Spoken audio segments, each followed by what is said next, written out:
Wel, prynawn da nawr, dwi'n meddwl, a blwyddyn newydd dda, wrth gwrs, i chi gyd. Diolch am ymuno a fi heddiw ar gyfer Cynhadledd gyntaf i'r Wasg eleni. Thank you for being here today and for joining me in the first press conference of the new year. Dyma cyfle i edrych ymlaen at dymor sy'n mynd i fod yn un brysur iawn. What I hope to do today is look ahead to what will be a very busy term. Just before Christmas, as you know, I announced my intention to stand down as leader of Welsh Labour and First Minister in March. Tan ar amser hwnnw, rwy'n parhau i fod yn Prif Weinidog a rwy'n ganolbwyntio ar gyflawni'r arddewion a wnes i Gymru yn yr etholiad diwetha. Mae llawer iawn o waith i'w wneud rhwng nawr a mis Mawrth ac rwy am sôn heddiw am rai o fy mlaenoriaethau ar gyfer y 3 mis nesaf. Until the end of March comes, I will remain as the First Minister here in Wales, focused on delivering the promises that my party made to Wales at the last election. And there is a huge amount of work to do between now and March, and I want to highlight today just some of the priority things that we will be working on over the next 3 months.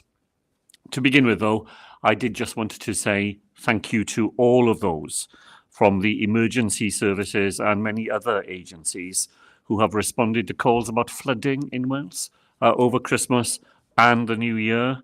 As ever, while some of us were not in work and enjoying the festive period, others were out there doing everything that they could to help our fellow citizens in those emergency circumstances. True as well as ever of the National Health Service and the care services who continued in a period where there was huge demand and pressure to provide that help and support. Every year, the busiest period for the health service is the period immediately at the start of the new year. And once again, these have been some of the busiest days and weeks for the NHS right across the United Kingdom. Here in Wales, over the Christmas and the New Year period, the Welsh Ambulance Service responded to 23% more 999 calls than in the same period last year. So a huge upswing in demand. Of course, the NHS plans for winter all year round. And in Wales particularly, we have invested in new services to support people so that they don't need to go to A&E or need a 999 emergency ambulance service. We've opened urgent primary care centres across Wales and same-day emergency care centres to treat people who don't need to be admitted to hospital. We've introduced the 111 Press 2 service for mental health right across Wales, and we've got more people than ever working in the ambulance service. Every one of us can do something to support the NHS and all of those working for it, especially at this time of the year, by choosing the right service for our healthcare needs. And that absolutely does not mean phoning an ambulance and going to A&E as the first response that you make. If you don't know where to go, then NHS 111 provides urgent healthcare advice 24 hours a day, 7 days a week, and that service remained resilient and available right through the Christmas and the New Year period. Wel, mae'r wythnos hon yn nodi dechrau tymor newydd, lle byddwn ni'n gweithio'n galed i basio cyllideb fwyaf heriol, rydyn ni wedi datblygu erioed. This week marks the start of a new term, and we will be working hard throughout it to pass the most challenging budgets that we've ever faced in the period of devolution. The Finance Minister will tomorrow set out how we have redesigned our spending plans to focus funding towards frontline NHS and core local government services as far as possible. But even those services who are receiving additional funding next year will be another difficult one for public services in Wales. Our budget, which comes largely from the block grant received via the UK government, has been eroded by the impact of persistently high inflation, and it's now worth £1.3 billion less in real terms than when it was set by Chancellor Rishi Sunak 3 years ago. £1.3 billion less than the Chancellor believed Wales needed in order to meet the demands on our public services. It's after more than a decade of austerity, a botched Brexit, a COVID pandemic, and a cost of living crisis that we've had to make some very stark and difficult choices as we've developed the draft budget for 24-25, and getting that budget passed by the Senedd will be a key piece of work for us between now and March. The coming month will itself be a very busy one. I will be travelling to Poland on Wednesday to refresh and renew our long-standing relationship with Silesia. It's more than 20 years now since Rhodri Morgan signed one of the first ever memorandums of understanding for, I think, more than 600 years between Wales and another part of the world. Rhodri signed the MOU with Silesia in 2002, and it's based particularly on our common industrial heritage. We've renewed and refreshed that MOU because there continues to be a great deal that we can achieve together and learn from one another. And I'm looking forward to strengthening the ties between Wales and Silesia, especially in relation to how we can deal with post-industrial economies, coal tip safety, which is a real issue for Silesia as it is for us, and tourism possibilities as well. Later this month, the Independent Commission on the Constitutional Future of Wales, co-chaired by Laura McAllister and Rowan Williams, it will publish its final report later this month. And we will also publish our own child poverty strategy and set out proposals for a statutory licensing and registration scheme for visitor accommodation in Wales, just one of the commitments in the cooperation agreement we have with Plaid Cymru. This month, the Senedd will vote on the general principles of Senedd reform and decide whether the bill, based as it is on recommendations made by a Senedd committee, whether that bill should move forwards to the amending stage. And in this month as well, we expect to learn more about Tata's plans for the future of steel making in Wales. This has been a very uncertain time for Tata employees, their families and businesses in the wider supply chain.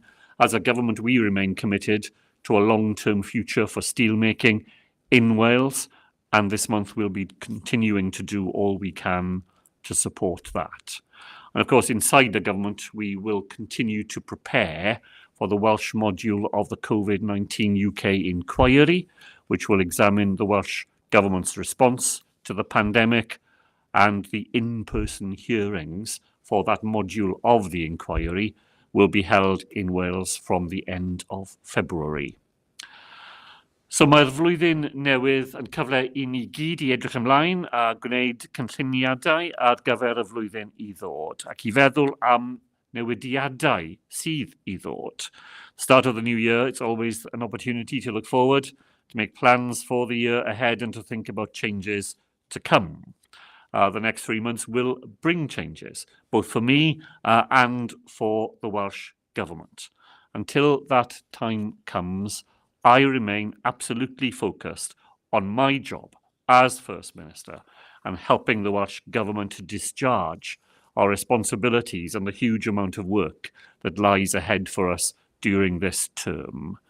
So diolch o galon I chi gyd, and I'm now going to take questions in the normal way. We're going to start with people who are here in the room with us, and I'm going first of all to go to Bronwen Weatherby, LBC. Prynawn da, First Minister. On the 20 mile per hour speed limit being enforced from this month, do you regret not delaying enforcement, given how many families will be feeling the pinch at the moment? Could it have been delayed, for example, until after a review is carried out? And a supplementary to that question, what are your thoughts on the fact that both your potential successors have said they would bring forward a review of that policy? Are you concerned that, given that review, it'll be rolled back as a law? Well, first of all, I don't think that a further delay in enforcement would have been the right thing to do. We're proceeding on exactly the plan that we set out at the start. People have had the whole of the autumn simply to get used to the new policy. And as you've heard, the intention of enforcement authorities is to continue to do so on the basis of engagement. Where people are in breach of speed limits, the first thing the police will do will be to have a conversation with them to make sure people are aware of the law, their obligations, and to help people to make sure that they are living up to those obligations. Where people deliberately break the law, where people drive well above 20 miles an hour in a 20 mile an hour zone, then the law will have to be enforced. But we got very used during the COVID period to the 4 E's, as the police say, of which enforcement is the final stage. The early stages are about education and making sure that people understand, and that's how this law will be approached in Wales, as we've said, and having had significant period for people to get to know about it, and nobody could say that the debate in Wales has not been lively about it, then I think we now move into the next phase. I remember saying on the day that the policy was introduced that we would keep it under review. And I think that's absolutely right. There are bound to be anomalies. We know that. If you look across Wales, on the same guidance, one local authority has exempted 10% of all its roads, retained them at 30 miles an hour. Another local authority has exempted 0.4% of its roads. So the policy does need to be fine-tuned. We've acknowledged that from the beginning. We need experience to draw on to make that happen. And that review, highlighted by both the people who are candidates for the Labour leadership, is one to which we've been committed since the outset. Diolch. And my second question then, many have now seen the dramatisation, of course, of the Post Office scandal. What are your thoughts on how the scandal has been handled so far by those in power, given a lot of postmasters in Wales were some of those affected? And any comment on what you'd like to see happen now? Well, I think it would be a rare member of the Senedd who hasn't dealt directly with individuals who've been caught up in the scandal. That's certainly been my experience in my own constituency. I think it's a good thing that the UK government has established a full independent inquiry. It's led by a Welsh judge who we've worked with closely as president of the Welsh tribunals, and I think people can have confidence in the work of that. But what we need to see is a UK government prepared to get on with the things that they can get on with. You don't have to wait for the final report of that inquiry to do many of the things that need to be done to make sure that people who are waiting for their convictions to be overturned, that is accelerated, that where compensation payments can already be made, that gets on and happens. And that's what I think we would look to. It's an entirely non-devolved matter, but Welsh ministers have taken this up with their UK counterparts where there are Welsh individuals who've been directly affected. We need to see some concerted action on the part of the UK government to deal with the things that they can deal with already. And that's certainly what I will be looking for, because there are people in Wales, as we know, and was highlighted in the drama itself, who've been very directly, have had their lives very directly affected by the scandal. Diolch yn fawr. Gareth. Prynawn da, Prif Weinidog. Could we have the answers in English and Welsh if possible? Thank you. Just back to 20 miles an hour, actually, we've spoken to some motorists and one prominent motoring lawyer who say there is some confusion still around signage, some confusion too around the guidance issued to police and to magistrates around it.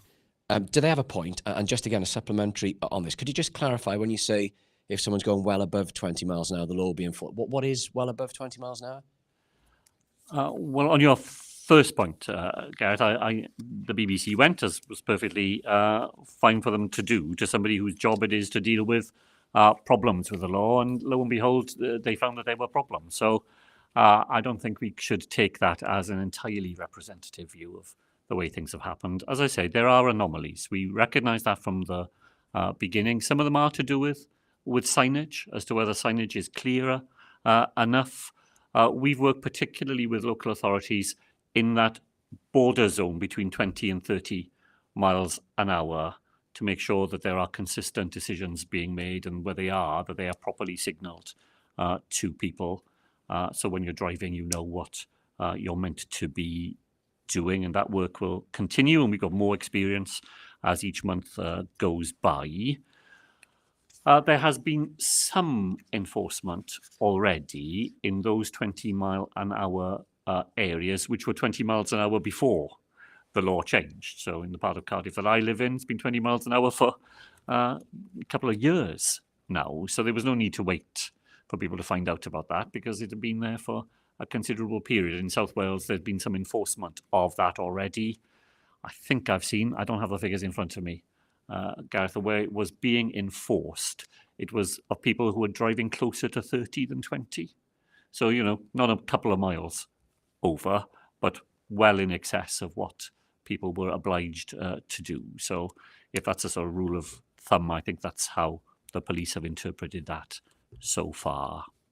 Wel, jyst i ddweud, fel oeddwn i wedi dweud o'r ddechrau, mae'n pwysig i ni cadw y polisi dan ein llygaid ni i weld ble mae pethau ni'n gallu wneud i helpu bobl, yn gallu bod yn glirach gyda'r bobl am yr oblygiadau sydd yna nawr dan y polisi newydd. Ni wedi gweithio gyda'r awdurdodau lleol jyst i edrych am ble mae bobl wedi newid y gyfraith jyst i bod yn glir am beth ni'n ofyn i bobl i wneud yn yr dyfodol. Mae nifer o'r lle yng Nghymru ble oedd 20 milltir yr awr oedd y gyfraith cyn y polisi wedi newid i Gymru gyfan, a mae'r heddlu wedi ddechrau yn yr ardaloedd yna i defnyddio'r y gyfraith, a dydy ffigurau ddim o flaen ni, o be dwi wedi weld yw, maen nhw wedi mynd ar ôl bobl pan maen nhw wedi mynd syth o lan mwy na 20 milltir yr awr.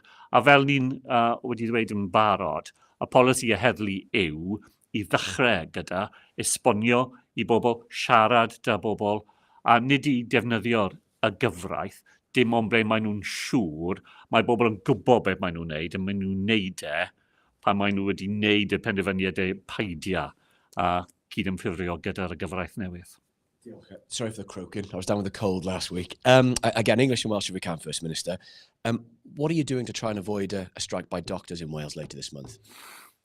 Well, as we have explained in our negotiations with the BMA, the offer that we have made in Wales is at the far end of our ability to afford it.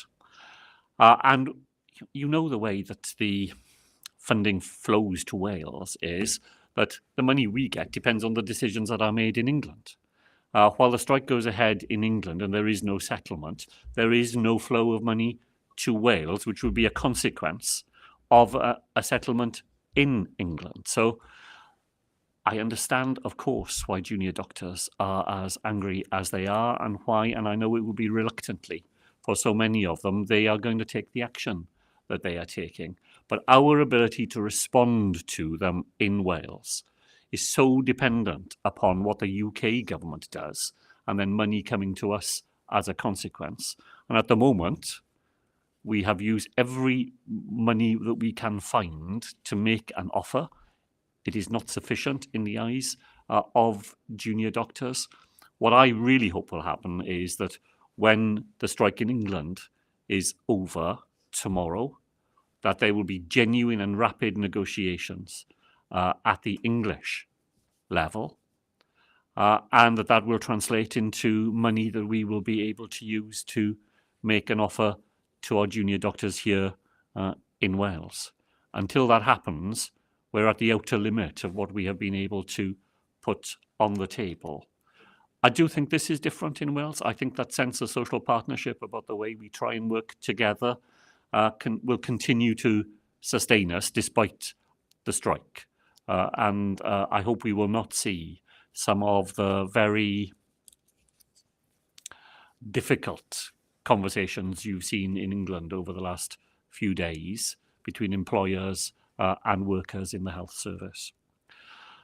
So, just either way, the problem sy'n wynebu ni yng Nghymru yw y problem o'r cyllid. Wrth gwrs, ni'n eisiau talu bobl sy'n gweithio yn y gwasanaeth iechyd genedlaethol am y gwaith maen nhw'n wneud. A ni wedi rhoi rhywbeth ar y bwrdd sy'n defnyddio popeth allwn ni ffindio fel arian i helpu'r doctoriad yma yng Nghymru. Yr arian sy'n dod i Gymru, mae'n dibynnu ar yr arian maen nhw'n defnyddio yn Loegr. Be dwi eisiau weld yw, ar ôl y streic yn Loegr, yw i bobl rownd y bwrdd, dy gilydd yn San Steffan, os maen nhw'n gallu ffindio'r ffordd ymlaen, bydd arian yn mynd i ddod i Gymru ac allwn ni defnyddio'r arian fan hyn i dod at setliad gyda'r ymeddygon sydd â ni yng Nghymru. Heb yr arian, does dim lot fwy allwn ni wneud ar hyn o bryd. A'r gobaith sydd â fi yw, achos y ffordd i wneud pethau yng Nghymru yw trwy'r ysbryd o'r partneriaeth cymdeithasol, allwn ni delio gyda'r y problemau. Mae'r problemau yn mynd i codi wythnos nesaf, wrth gwrs, gyda bobl ddim yn y gweithlu. Allwn ni delio gyda'r y problemau yna trwy'r ysbryd gweithio dy gilydd, nid yn y ffordd anodd ni wedi weld yn Lloegr dros yr wythnos diwetha.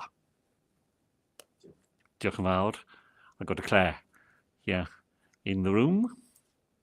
Thank you, First Minister. So, first of all, you mentioned earlier that people who are deliberately speeding should face consequences for that. No one's going to disagree with that. But I've been out in Cardiff today speaking to people 4 months on from the speeding change, and they're still saying messaging is still confusing. People who support the measures to reduce the speed limit, is it fair that they get fined not through their own deliberate actions, but because the messaging hasn't been clear? Well, I don't think they will be fined in those circumstances, Claire. I think if the police fine somebody driving above 20 miles an hour, and the reason is because they are genuinely confused about that, then that's why the police will always start with education and conversation.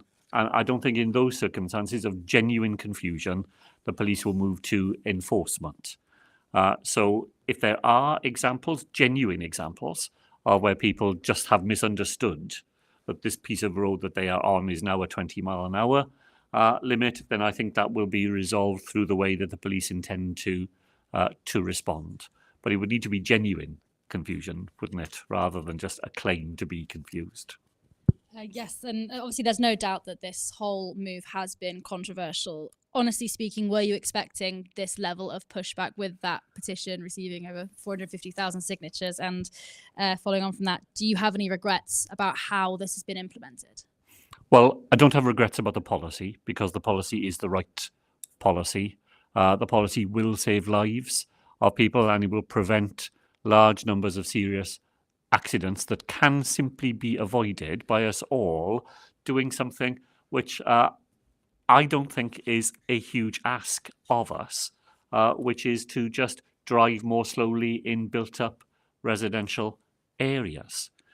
Life has become more challenging for pedestrians since the 30 mile an hour limits were introduced. And let's not forget they were controversial in their day as well. Compared to back then, there are many more distractions for you as a driver. Back then, you probably had 3 dials in front of you. Think what a dashboard of a modern car looks like. And vehicles are bigger and heavier.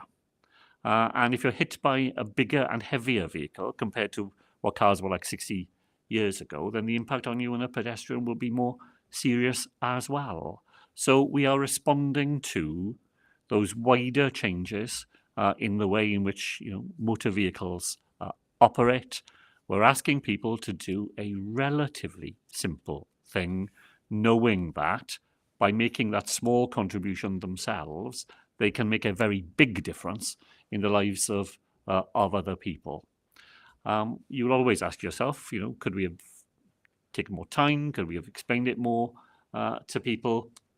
Actually, I think the history of changes in motoring, whether it was the original speed limits, whether it was seatbelts, whether it was breathalyzers, they're all controversial at the time. And they're all things now that we wouldn't go back on and revert to how we used to do things. And I think this will be true when we've done the fine-tuning, when we've learnt from these early months, things will settle down, and in 10 years' time, people will be asking themselves why it turned out to be the controversial issue that it has. Thank you. Thanks, Claire. Thank you very much. I'm going to go to Dan Bevan, first of all, from ITV on the screen. Thank you, First Minister. Good afternoon. Sticking with 20 mile an hour, and actually on that exact point, I mean, polling from ITV has found that last month that the policy was even more unpopular than it was when the law changed. Given that we've had a little bit of time since then, do you feel like the public are starting to, if not warm to the idea, get a little bit more used to it? And if not, then how do you think you can sort of bring the public along with you on this? Well, my own experience of driving around, I've been driving in different parts of Wales over the holiday period, is that people actually are driving more slowly in those areas. And that's what the wider research shows as well, is that there is an awareness. People are, as you would expect in Wales, people do observe the law. They may not have learnt to love it, as you say, but they are abiding by it. And the more people do that, the more it becomes part of the way you normally do things. I think the controversy that has surrounded its early stages will lessen as that experience beds in. And just to pick up on a point that Bronwyn made earlier regarding the sub-postmaster scandal, of course, much of the country has been shocked by watching the recent ITV drama. But who do you think needs to be held accountable for this? Is this something that ultimately is only going to be resolved by people needing to fall on the sword, if you will? Well, I think there are some important questions which the inquiry will want to consider about culpability. This was a post office policy. The question will be whether, as the evidence accumulated of things going wrong, whether those who had that responsibility were quick enough to spot the fact that, as this appeared in more and more places, that it was a problem with the system rather than the problem with the individuals. And there is a genuine question to be explored there as to whether or not there was knowledge accumulating in the system where people ought to have acted on that knowledge and for whatever reason chose not to do so. I think in those circumstances there is accountability, but we don't know that for sure, and that is why an independent look at the evidence is important. Dan, thank you very much. Let's go to Ruth Mozalski of Wales Online.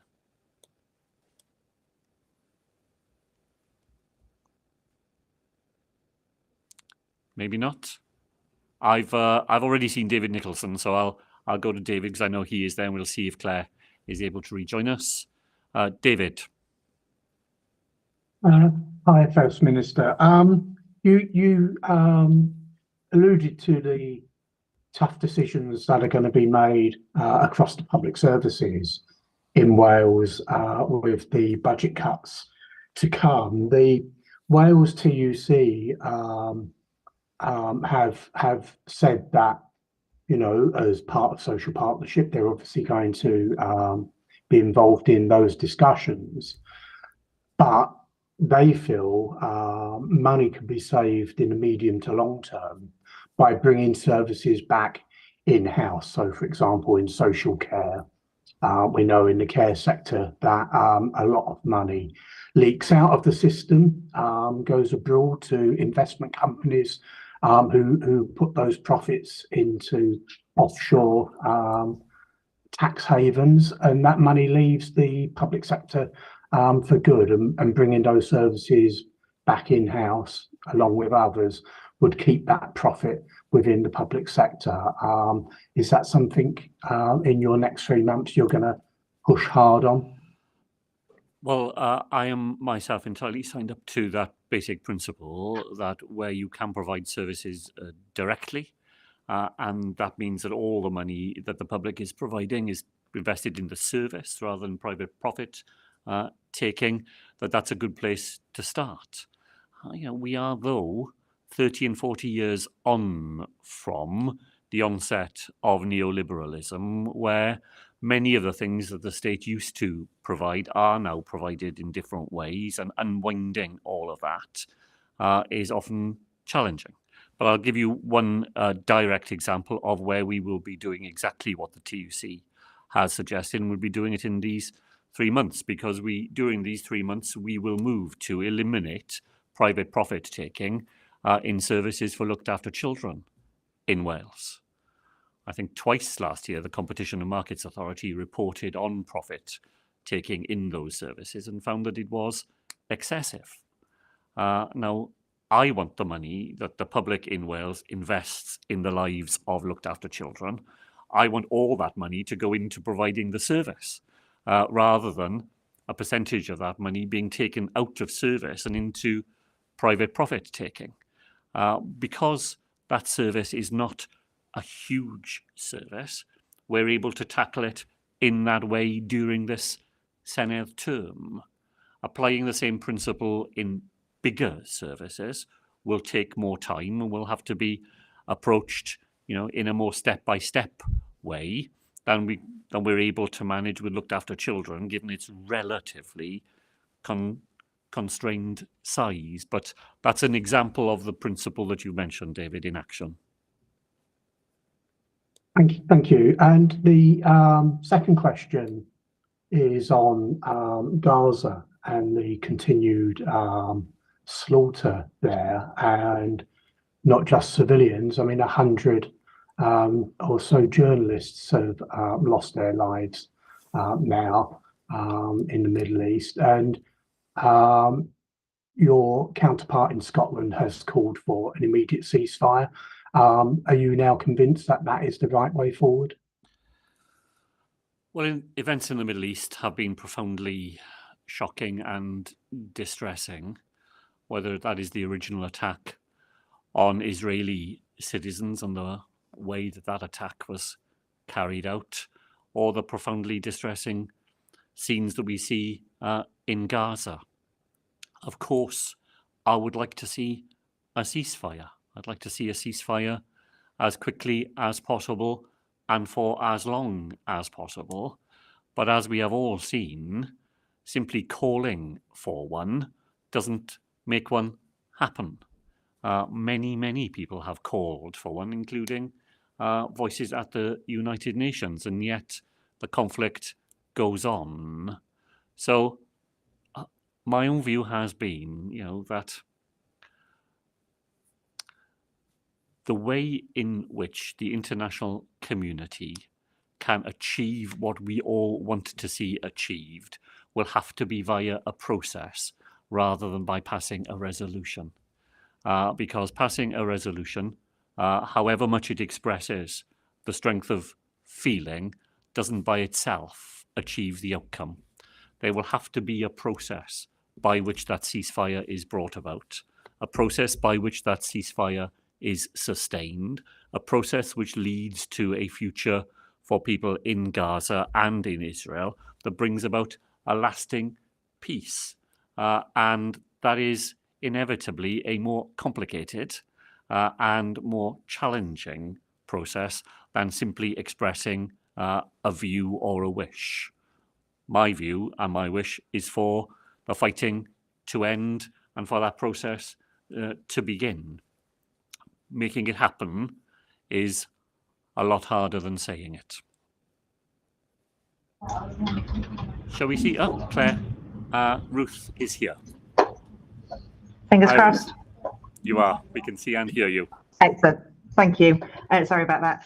So can you tell us that as of today, every camera is now on, every sign is up, and every police force is indeed ready to enforce 20-mile-an-hour zone? Because as it stands, the only fines have been given out in South Wales in the police force area. And you just said there that it's because that's one of the areas where people have been used to 20 miles an hour already. So if those points that I made at the beginning aren't ready, why is a nationwide law only being enforced in one area of Wales? I think I've understood the question. So the law has been enforced already in those places where they were 20-mile-an-hour zones that predated the change in the law. As we said in the beginning, we allowed a period of time for people just to get used to the change in the law. And given the amount of attention that has been paid to it, it would be difficult, I think, for anybody to say by the end of last year that they'd never heard of it. Now we are moving into the next phase. And the next phase is not a hard enforcement phase. It continues to start with people being informed, educated, and made aware of the change. Where there are blatant and deliberate breaches of the law, just as they would be by people speeding over 30 in a 30-mile-an-hour or over 70 on a motorway, then the law, we would all expect the law to be enforced, and that is what will be happening in Wales. Sorry if the question wasn't clear. So is it the case that every camera is now on, every sign is up, and every police force is now in a position to enforce this law? Well, I'll start with those in the reverse order. Police forces are ready and have a plan. South Wales begins immediately, and North Wales will follow. So that plan is all in place. I've nothing in front of me to suggest that the physical infrastructure that is necessary to enforce the law isn't in place. Thank you. And then my second question is, the report last week about South Wales Fire and Rescue Service was horrifying. The detail in it was should and rightly shocked many people. We can't get an answer from the fire service whether the outgoing chief fire officer, because he's announced he will retire rather than quit, will get a full pension. Is it right that he is able to go with a full pension if that is correct? First of all, I agree with what you say about the nature of the report. It was a shocking report in what it revealed about the culture inside the fire and rescue service. I'm sorry, I know this will not be a satisfactory answer, but the service is not the responsibility of the Welsh Government. We are not privy to the arrangements that are made between individuals and the employer, and it is for those who make those arrangements to explain them rather than me, given that the Welsh Government has had no hand in them at all. I think that's it. Diolch yn fawr. Yeah. Yes, Gav. Yeah, of course. Wrth gwrs.